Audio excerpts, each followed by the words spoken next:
नमस्कार, बहुत बहुत स्वागत है आपका। मैं हूं आपके साथ ऋतु ज्ञानवानी। आप देख रहे हैं न्यूज़ 18 का डिजिटल प्लेटफॉर्म। भारत अपनी एलपीजी ज़रूरतों का एक बहुत बड़ा हिस्सा आयात करता है। सऊदी अरब, यूएई, इराक और कतर जैसे देशों से आने वाले गैस टैंकरों के लिए होर्मुज जल डमरू मध्य ही सबसे छोटा और सस्ता रास्ता है। इसके बाधित होने से एलपीजी सप्लाई पर बहुत बुरा असर पड़ा। ईरान ने होर्मुज को पूरी तरह खोलने की घोषणा कर दी है।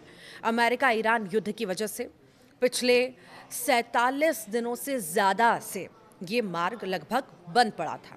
दुनिया का लगभग 20% तेल और भारी मात्रा में एलपीजी इसी संकीर्ण रास्ते से होकर गुजरता है।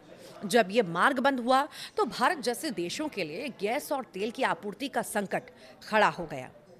शुक्रवार को ईरान द्वारा इस जल मार्ग को फिर से खोलने की आधिकारिक घोषणा के बाद अब सवाल ये उठ रहा है कि क्या भारत में एलपीजी सिलेंडर की कीमतों में गिरावट आएगी।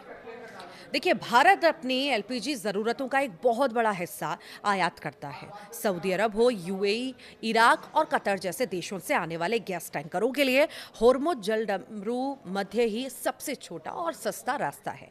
और ये मार्ग बंद होने के कारण न केवल आपूर्ति में देरी हुई, बल्कि रिफाइनरियों और वितरकों को कम स्टॉक के साथ काम करना पड़ा।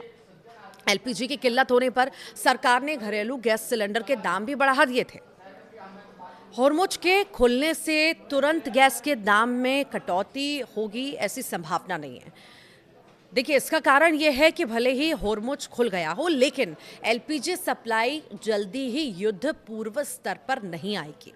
इसका कारण है कतर के रास लफान स्थित प्रमुख गैस उत्पादन केंद्र पर ईरान द्वारा किए गए हमले। इन हमलों ने कतर की कुल 17% एलएनजी निर्यात क्षमता को पूरी तरह से ठप कर दिया है।